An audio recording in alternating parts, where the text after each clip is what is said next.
آج ہم ایک ایسے موضوع پر بات کر رہے ہیں جس پر بہت بحث ہوتی ہے۔ کیا پون واقعی ایک لت ہے؟ سائنس اس بارے میں کیا کہتی ہے؟ آئیے اس پیچیدہ موضوع کے دونوں رخ دیکھتے ہیں۔ تو اصل سوال یہی ہے جس نے ماہرین کو دو حصوں میں بانٹ دیا ہے۔ ایک طرف کہا جاتا ہے کہ یہ بالکل کسی ڈرگ کی طرح ہے، جبکہ دوسری طرف اس نظریے کو مکمل طور پر مسترد کیا جاتا ہے۔ تو دیکھیں، سب سے پہلی اور اہم بات یہ ہے کہ پون کی لت ایک عام اصطلاح تو ہے، لیکن اس سے باقاعدہ طبی تشخیص کا درجہ حاصل نہیں ہے۔ سائنسدان اس پر بالکل بھی متفق نہیں ہیں۔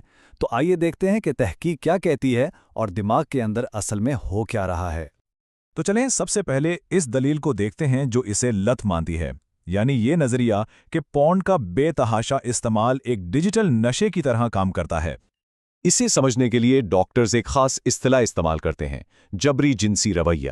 اس کا مطلب ہے جنسی خیالات یا رویوں پر کنٹرول کھو دینا، جس سے زندگی کے دوسرے پہلو متاثر ہونے لگیں۔ اور یہ اتنا بھی غیر معمولی نہیں ہے، اندازہ ہے کہ یہ 25 میں سے ایک بالغ شخص کو متاثر کر سکتا ہے۔ اب اس نظریے کو پرکھنے کے لیے 2014 میں کیمبرج یونیورسٹی میں ایک بڑی دلچسپ تحقیق ہوئی۔ سائنسدانوں نے FMRI سکینز کی مدد سے براہ راست ان لوگوں کے دماغوں میں جھانکا جن میں یہ رویہ پایا جاتا تھا، اور جو نتائج سامنے آئے وہ کافی حیران کن تھے۔ اسکینز میں دماغ کے 3 خاص حصے روشن ہوئے: وینٹرل اسٹرائٹم، ڈورسل انٹیریئر سینگولیٹ اور امیگڈلا۔ اور سب سے دلچسپ بات پتہ ہے کیا ہے؟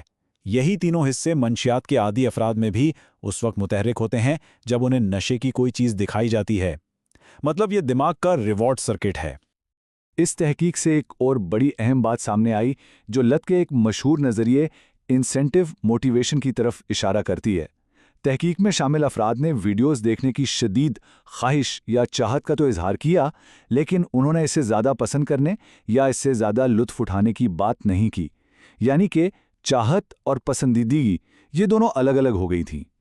تو اس نقطۂ نظر کے مطابق ثبوت بالکل صاف ہیں۔ جبری پون صارفین کے دماغ کا رد عمل منشیات کے عادی افراد کے دماغی رد عمل سے اس قدر ملتا جلتا ہے کہ اسے لت نہ کہنا بہت مشکل ہو جاتا ہے۔ لیکن کہانی یہاں ختم نہیں ہوتی، کیونکہ ایک بہت مضبوط جوابی دلیل بھی موجود ہے جو اس پورے لت والے ماڈل پر ہی سوالیہ نشان لگا دیتی ہے۔ 2014 میں ایک اور تجزیاتی رپورٹ آئی جس نے اس ماڈل پر سخت تنقید کی۔ اس کے مصنفین نے لکھا کہ پورن کی لت کے علاج کے نام پر جو کچھ ہو رہا ہے وہ غیر سائنسی ہے، اور یہ بتانا ضروری ہے کہ راجہ ننگا ہے۔ اس تنقید کا ایک بہت بڑا ثبوت یہ ہے کہ ذہنی بیماریوں کی تشخیص کے لیے جو سب سے مستند کتاب ہے، یعنی DSM-5، اس میں جنسی لت کو شامل کرنے پر غور تو کیا گیا، لیکن آخر میں ناکافی سائنسی شواہد کی بنا پر اسے مسترد کر دیا گیا۔ تو پھر سوال یہ اٹھتا ہے کہ ان دماغی سکینز کا کیا مطلب ہے؟ اگر ماہرین متفق نہیں تو کیا دماغ کے کچھ حصوں کا روشن ہونا واقعی لت کا ثبوت ہے؟ ناقدین کہتے ہیں، ایک منٹ رکیں۔ دماغ کا یہی ریوارڈ سینٹر تو تب بھی روشن ہوتا ہے جب کوئی اپنی پسندیدہ سپورٹس ٹیم کو جیتا دیکھے، کوئی مزیدار میٹھا کھائے یا کوئی اپنی پسند کا برانڈ دیکھے۔ یہ سب خوشی اور دلچسپی کے نارمل رد عمل ہیں۔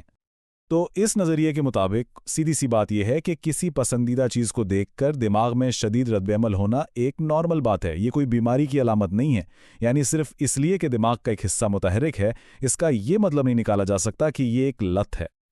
اچھا، اگر یہ لت نہیں تو پھر کیا ہے؟ مطلب کچھ لوگوں کے لیے اس رویے پر قابو پانا اتنا مشکل کیوں ہو جاتا ہے؟ اس کے بھی کچھ متبادل وضاحتیں پیش کی جاتی ہیں۔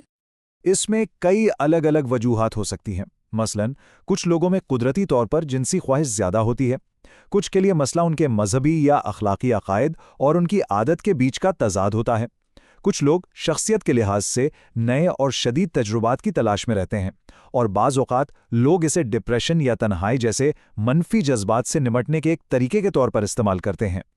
یہاں تک کہ کچھ جسمانی مسائل بھی جنہیں اکثر لت کا نتیجہ سمجھا جاتا ہے، ان کی وضاحت بھی عام نفسیاتی اور جسمانی اصولوں سے کی جا سکتی ہے۔ انہیں بیماری قرار دینے کی شاید ضرورت ہی نہ ہو۔ تو اس ساری بحث کے بعد ہم کہاں کھڑے ہیں؟ چلیں دونوں نظریات کو ایک ساتھ رکھ کر دیکھتے ہیں۔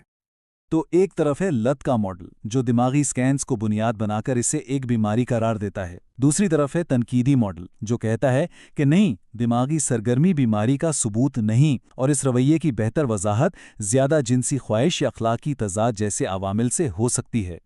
اور جب علاج کی صنعت کی بات آتی ہے تو تنقیدی ماڈل ایک اور اہم نقطہ اٹھاتا ہے، اور وہ ہے پیسے۔ ایک سروے میں جنسی لت کے علاج کے لیے ایک دن کا اوسط خرچ $677 بتایا گیا۔ تو حاصل بحث یہ ہے کہ پورن کی لت ایک ایسی اصطلاح ہے جو حقیقی مسائل کی نشاندہی تو کرتی ہے، لیکن سائنس کی دنیا میں یہ ایک متنازع تصور ہے۔ یہ ایک طے شدہ تشخیص نہیں بلکہ رویے کو سمجھنے کا ایک فریم ورک ہے جس پر سب متفق نہیں ہیں۔ اور آخر میں یہ ہمیں ایک بڑے سوال پر چھوڑ جاتا ہے۔ آج کی اس ڈیجیٹل دنیا میں جہاں ہر قسم کی تحریکات ہر وقت دستیاب ہیں، ہم ایک شدید شوق اور ایک بیماری کے بیچ میں لکیر کہاں کھینچیں گے؟